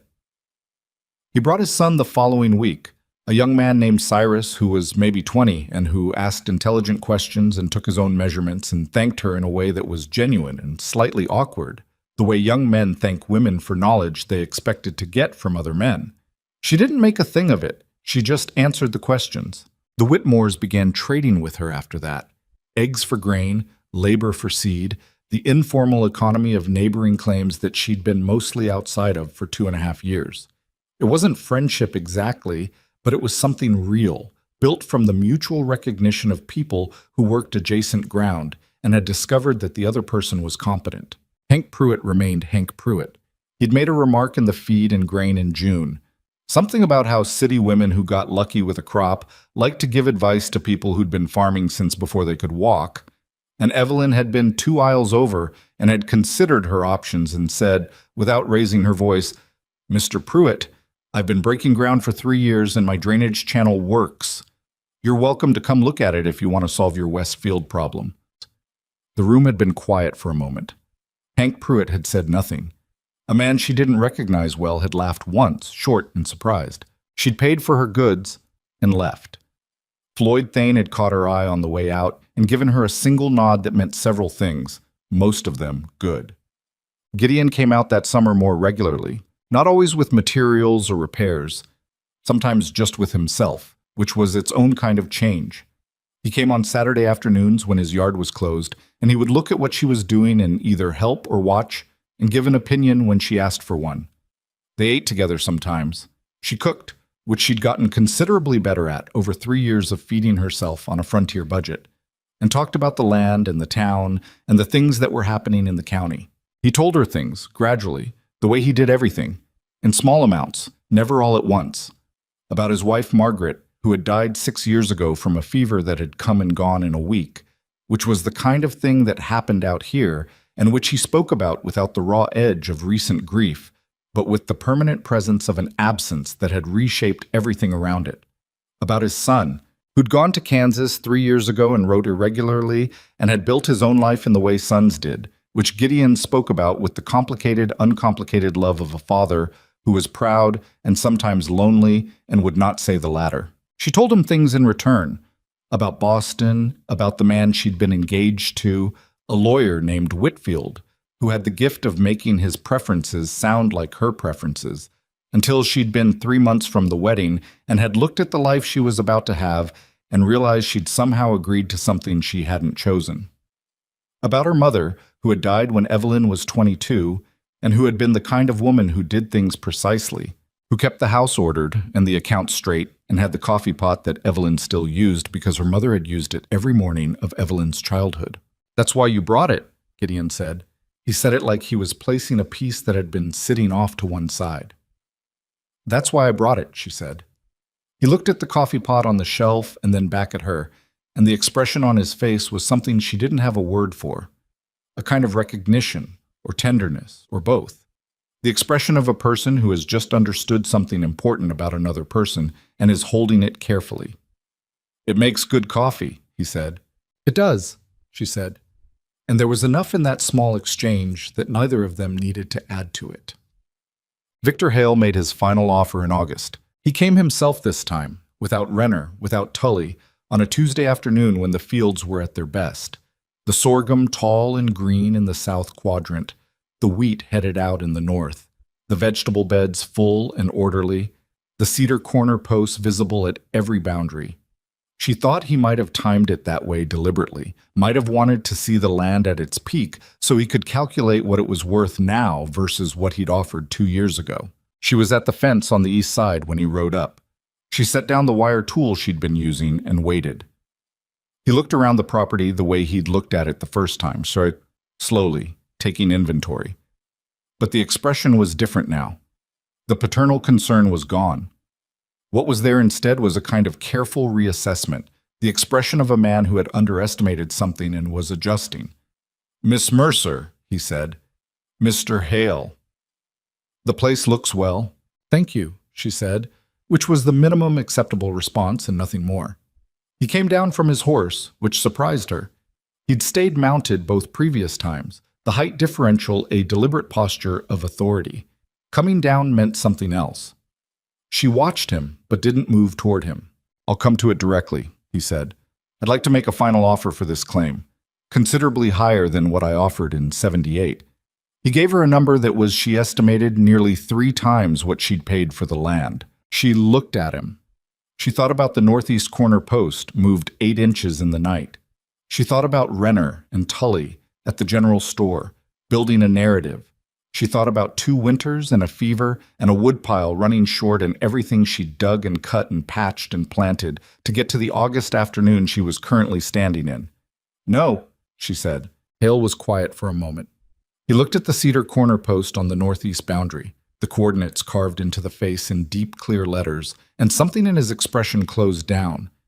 "You understand," he said carefully, "that there are challenges to operating a single-person claim in this county long-term. Market access, infrastructure, labor." "Mr. Hale," she said, and she said it with the same level tone she'd used on Hank Pruitt in The Feed and Grain, no heat in it, just clarity. "You've been telling me for 3 years that this claim was going to fail. You moved my survey marker.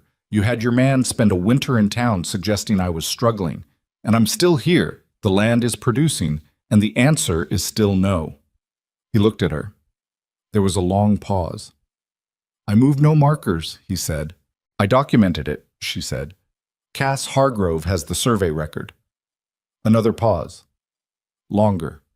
He looked at the fields, then at the house, then at her, and what she saw in his face in that moment was not anger. She'd expected anger, but something that looked almost like the particular uncomfortable experience of a man being accurately seen. "The offer stands," he said. "If you change your mind." "I won't," she said, "but I'll remember you came in person this time." He rode south. She watched him go until he was a shape on the horizon, and then a gap in the grass, and then nothing, the way the plains swallowed everything eventually. She picked up the wire tool and went back to the fence. That fall she filed the completed homestead claim at the county land office.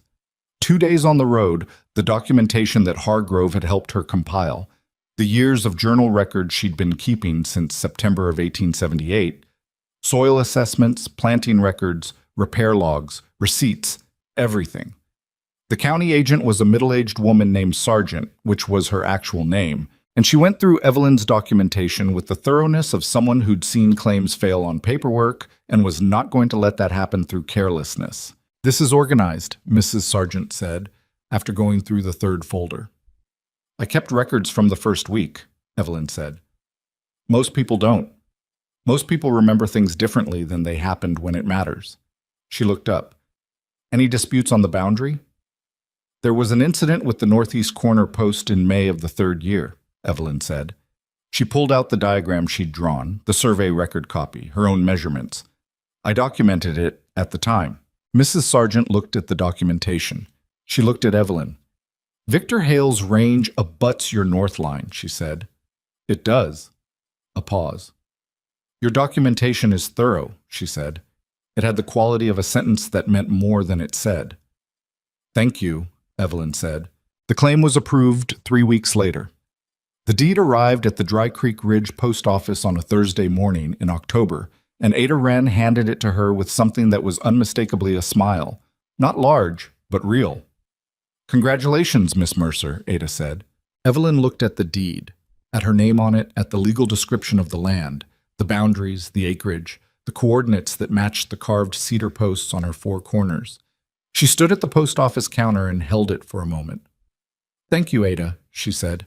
She folded it into her satchel next to the original purchase deed and the survey record and went out into the October street. Dry Creek Ridge looked the same as it always had. The saloons facing each other, the feed and grain, the lumber yard at the south end with its familiar smell of fresh-cut wood. But the town felt different, in the way that places feel different when you're standing in them has changed. Olin Meeks came out of the general store as she passed and said, "Heard the claim went through." He said it like a statement of fact, but his face held something that was the closest Olin Meeks generally got to warmth. "It did," she said. "Good," he said. "You want to talk about a proper credit arrangement before winter? Not the season-by-season business, something more permanent." She looked at him. "I would," she said. "Come in Thursday," he said. She went to Gideon's yard. He was in the front doing a measurement on a board, and he looked up when she came through the gate. She held up the satchel. "It's filed," she said. "Deed came in this morning." He set down the measuring tape. He looked at her the way he'd looked at her across the well on that January afternoon in the second winter when something had settled between them, that careful, full attention. "Good," he said. Then, "Come have coffee." She went in. They sat across from each other at the small table in the back of his office where he kept the books, and he poured the coffee and she set the deed on the table between them, and they both looked at it for a moment. 4 years, she said. 4 years, he agreed. "I didn't know if I could do it," she said. She said it because it was true and because she trusted him with the truth of it. "When I got here, I thought I knew if I could do it, but I didn't know, not really." He wrapped his hands around his cup. He looked at the deed, then at her. "I knew," he said. She looked at him. "When?" "December," he said. "First year. When you came in for the well lumber and you'd already read everything you could find and you were still wrong about the casing angle and you didn't argue when I told you." She thought about that. About herself in December of the first year, standing in the cold outside the lumber yard with her sleeves down and her hands raw. The woman who had no idea what she was doing and knew she didn't know and went ahead anyway. "That's a low bar," she said. "It's not," he said. And he said it quietly and without argument, the way he said things that were simply true. Outside, the October sun was doing what it did over the plains in the fall, going low and gold, making long shadows of everything. The lumberyard smelled of pine and cedar and cold air coming in under the door, and the coffee was hot, and across the table from her was a man who had shown up for 2 years in the dark before she was awake and asked nothing back except that she continue doing what she was already doing. She thought, this is what it looks like when something is real. Not announced, not performed, just present, consistent.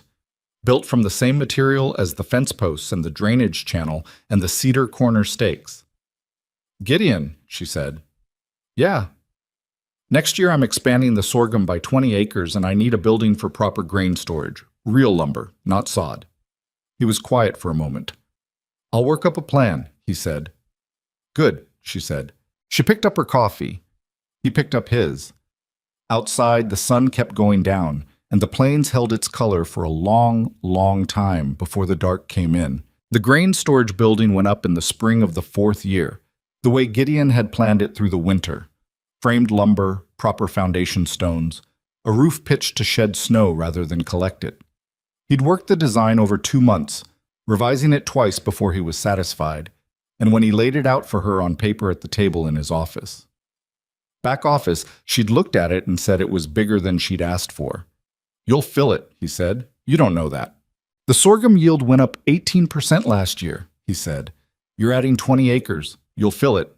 She looked at the plans, then at him. "What if we have a bad year?" "Then you'll have a building that's too big for one bad year," he said, "and the right size for the year after." She didn't argue with it. She'd learned over 4 years of watching how Gideon Ashcroft thought about things, that he didn't plan for the good version of events. He planned for the shape of things over time, which was different, and which was usually right. They built it in April, Gideon and Dale, and a young man from town named Sorrel, who had strong arms and not much else to recommend him, but that turned out to be sufficient for framing work. Evelyn worked alongside them, not as labor direction, just as another pair of hands because it was her building on her land and she wanted to know every joint of it. Gideon didn't comment on this. Dale seemed mildly surprised. Sorrel didn't notice because Sorrel didn't notice much. It took 9 days.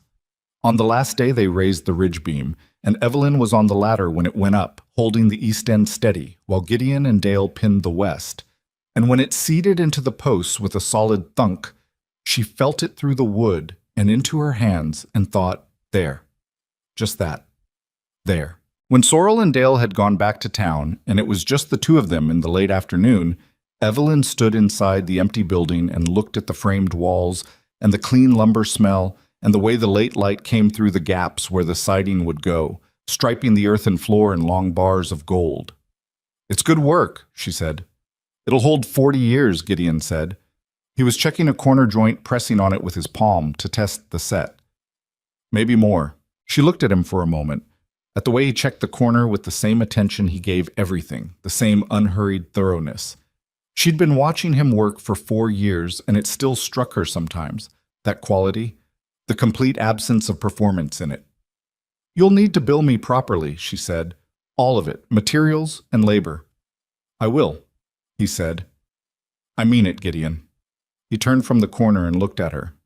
I know you mean it, he said. I said I will. She held his gaze. He held hers. After a moment, she looked back at the building, because they were both people who found it easier to look at the thing they were talking about than at each other when the conversation was heading somewhere significant. I want to talk about something, she said. All right. She took a breath. You've been coming out here for 4 years. You've put more of yourself into this place than I can account for, and I've tried to account for everything, and She stopped. Tried again. I'm not good at this. I want to be clear about that. I'm better at building things than saying things. I know, he said. It wasn't dismissive. It was just true. I want you out here, she said, not to fix things. Not because I need materials. I want you out here because, she looked at him directly, because this is better when you're here. The work is better. The evenings are better. I am better, I think. She paused. And I think you know that already, and you've been waiting for me to say it in a way I actually mean. Gideon was quiet for a long moment. Outside, the spring wind moved through the new siding gaps and the building breathed slightly around them, the wood settling into itself the way new buildings do. I've been waiting, he said, but not impatiently. No, she said. You've never been impatient about anything in your life, which is one of the things that's occasionally infuriating about you. He almost smiled, the corners of his eyes. You want me to be more impatient? No, she said. I want you to have coffee with me in the morning. I want you to tell me when my grade calculations are wrong before I've already dug 20 feet of channel. She stopped, and something in her expression settled, like the ridge beam settling into the posts. I want the life that's been accumulating between us for 4 years to stop being something we work around and start being something we choose. He looked at her for a long time. The light was going amber around them, coming through the siding gaps in thicker bars as the sun dropped, and she stood in it and waited with the particular patience she'd developed over 4 years on this land. The patience of someone who knew the difference between things that couldn't be rushed and things that shouldn't be. That's what I want too, he said, simply, without decoration. She nodded. He nodded. It was not a dramatic moment. It was, she thought, exactly the right kind. Two people saying a true thing in an unfinished building on a working farm, surrounded by the smell of new lumber and the sound of the wind. Eat. Victor Hale's operation began to contract that same spring, quietly and without announcement, which was how things happened in that county when they went badly for someone with a reputation to protect. The first Evelyn heard of it was from Ada Wren at the post office in May, who mentioned that the Box H had sold off its northernmost pasture land to a family from Iowa. Ada said it in the careful way of someone who has information and is offering it without theorizing about it. Evelyn took it the same way. Then Floyd Thane mentioned in June that Hale had let 3 of his regular hands go after roundup, which was unusual for the Box H, which had kept a stable crew for years. Then Olin Meeks said, with the precision of a man whose credit ledgers told him things about the county that no newspaper could, that the Box H account was operating on considerably tighter terms than it had been 18 months prior. Evelyn didn't ask questions. She listened to what was offered and kept her own counsel. She had no satisfaction in it, or she tried not to. That wasn't quite honest. There was something when Olin mentioned the Box H account that she felt and that she acknowledged privately and then set down, because satisfaction in another person's difficulty was a weight she didn't want to carry. What she felt more cleanly was a kind of release, the way a tension you've held for a long time releases when it's no longer necessary. She mentioned it to Gideon one evening in July when they were sitting outside after dinner. She'd started cooking for both of them on the Saturdays he came out, and on some Tuesdays, and somewhere in there it had become a pattern that neither of them had formally decided, but both of them maintained. "Hale's having trouble," she said. Gideon was looking at the northern fence line in the last of the light. "Heard that," he said. "Do you know what happened?" "Some of it," he said. "He over-leveraged the cattle operation against land prices that didn't hold. Borrowed against acreage he was planning to acquire." He paused briefly. "Acreage that didn't become available." She looked at him. "This land?"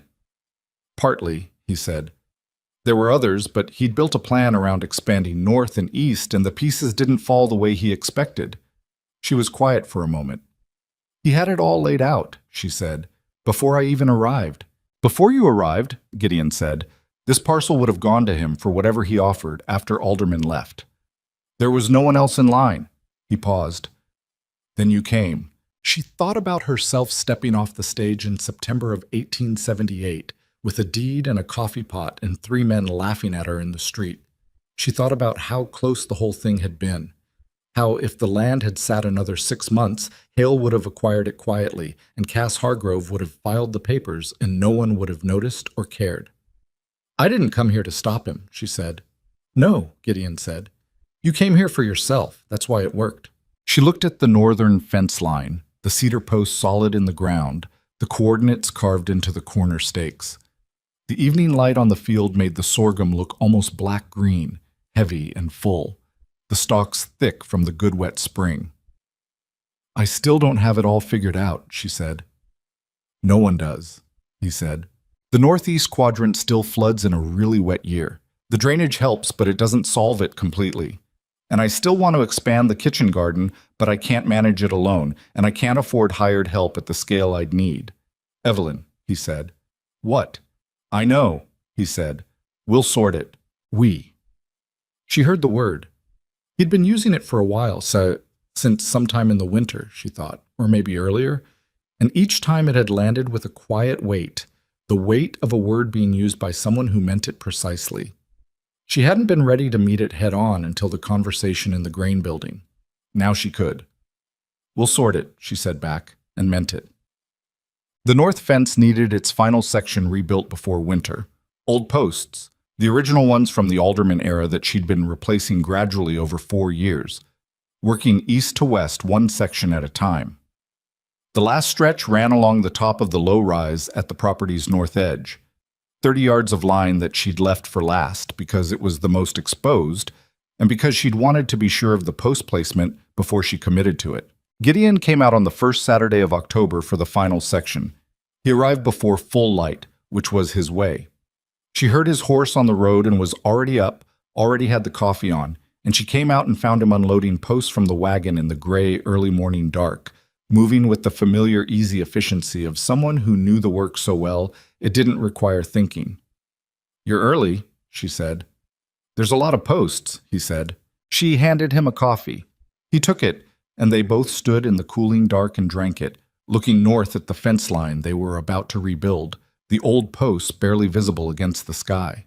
They worked from east to west, digging the old posts, setting new ones, running the wire taut and even. She and Gideon had a rhythm by now. 4 years of working alongside each other had made it so that they didn't have to negotiate who did what or when. They just moved, and the work moved with them. It was the kind of efficiency that only comes from time, from enough shared labor that two people's working styles have worn smooth against each other like stones in a creek. By mid-morning, the sun was up and the air had warmed to something tolerable, and they were 3/4 through the section. Gideon set a post and tamped it and stepped back to check the line. "Little east," Evelyn said, looking down the fence from 30 feet away. He adjusted, looked at her. "Good," she said. They kept going. At noon, she brought out bread and cold smoked pork, and they sat on the rise and ate and looked at what they'd done. Behind them to the south, the farm spread out in the October light. The grain building with its pitched roof, the garden beds neatly closed down for the season. The south field stubbled from the harvest, the soddy with its patched walls and straight chimney, and the new wooden stoop she'd built to replace the original rotten one in the 3rd year. It looked from up here like something. It looked like a farm that had been worked by someone who understood it and stayed with it through the hard parts. Not beautiful in the magazine sense. It was plain and practical, and some of it was still rough around the edges, but solid, real. "My father would have thought I'd lost my mind," Evelyn said. Gideon ate his bread and said nothing, which meant he was listening. "He was a professor," she said. "History. He had opinions about the frontier, about what it was and what it wasn't. He thought the Homestead movement was going to fail, not for the individuals, for the country, that it was too much space and not enough infrastructure, and the economics were wrong." "Was he right?" Gideon said. "Partly," she said. "A lot of claims fail. You know that as well as anyone." She looked at the farm. "But he was wrong about what happens to the people who stay. He thought the land broke them. He didn't account for the people it didn't break." She paused. "He never saw the ones it didn't break because they weren't the story he expected." Gideon looked at her. "What would you tell him now?" She thought about it for a moment, really thought about it. Not the polished answer, but the actual one. "I'd tell him that I was wrong too," she said. "I thought I came out here because I was brave, or because I had something to prove. But that wasn't it, not really. I came out here because I didn't know another way to find out what I actually was." She paused. "Boston told me who I was supposed to be. I needed somewhere that didn't know me yet." She looked at the farm again. At the cedar post on the northeast corner, the coordinates carved into the face, the wire running taut to the post they'd set this morning. "I found out I was stubborn," she said, "and not very good at asking for help until things get bad. And I made mistakes I could have avoided if I'd been more careful. But I also found out I could fix things, that I was good at reading what a thing actually needed rather than what I wanted it to need." "That's not nothing." "It's not nothing," Gideon said. He said it in the way he said things that he meant completely. She looked at him. This man who had fixed her fence in the dark and brought wood in January and checked her drainage grade and said, "We'll sort it," with the easy certainty of someone who had already decided he was going to. "You found me here," she said, "of all the inconvenient places." "You weren't inconvenient," he said. "You were 3 miles down the road and you had a well that needed work." She laughed, a real one, short and genuine. He watched her laugh with the expression she'd come to know as his version of the same thing. They finished the fence in the mid-afternoon, the last post set and tamped and the wire run and stapled, the section complete from east corner to west. Gideon walked the line one final time, the way he always did, checking each post by hand, testing the wire tension at intervals.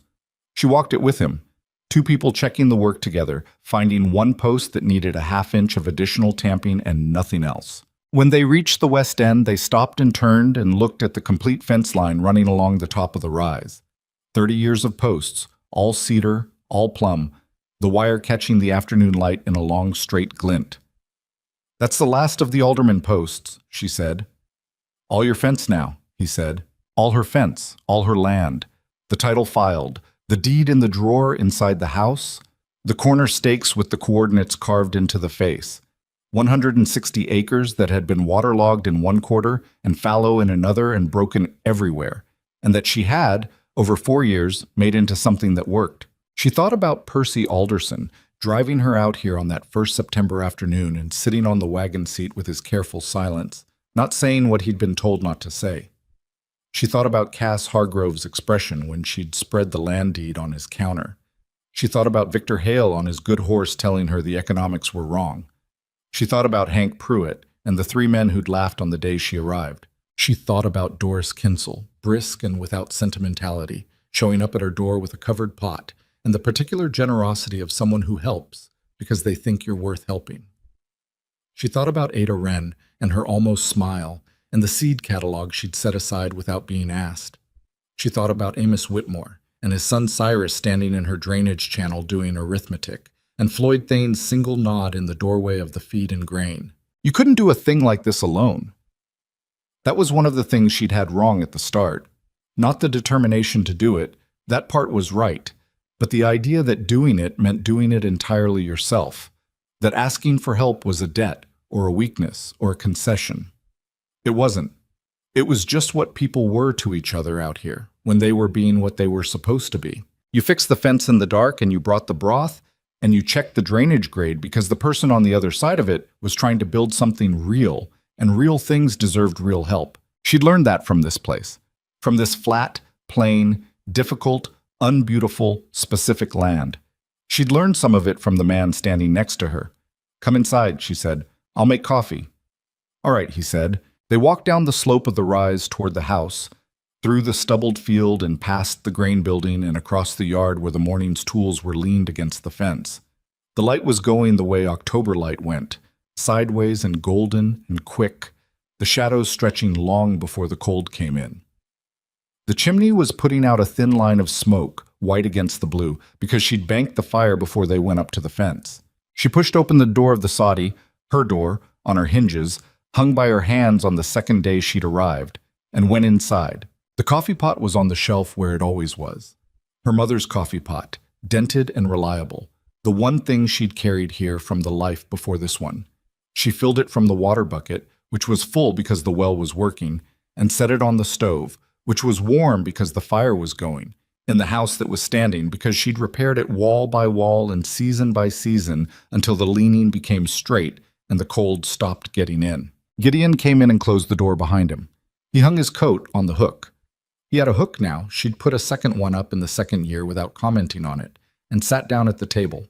Outside, the October sun kept doing what it was doing, going down over the plains in that long, slow way, throwing light across the fields and the fence lines and the grain building and the cedar posts at all four corners of the land, the coordinates carved clear and deep where anyone who came to claim what wasn't theirs would find out that someone had been here, someone had measured and worked and stayed. She set 2 cups on the table.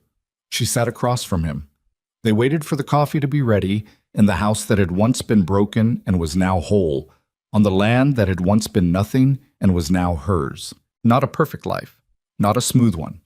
She was 32 years old and her hands were rougher than they'd ever been in Boston, and she still pushed herself too hard sometimes and asked for help too late and made decisions in the dark that she had to correct in the daylight.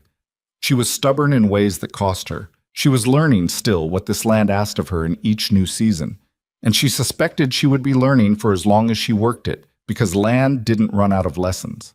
But she was here. She had chosen to be here, not by accident and not by default, but by the accumulated weight of 1,000 small decisions, each one made in the direction of staying, of building, of staying some more. The coffee pot began to hiss on the stove. Outside, the light lasted a little longer, the way it does in October on the Nebraska plains, holding on to the last of itself before the dark comes in from the east, and the temperature drops and the stars come out hard and bright over the grass. Inside, the fire was warm and the coffee was almost ready, and across the table was a man who had shown up again and again in all the ways that mattered. Some things you build from lumber and wire and packed earth. Some things you build from showing up in the dark before the other person is awake, from telling the truth about grade calculations, from saying we'll sort it and meaning exactly that. Both kinds hold.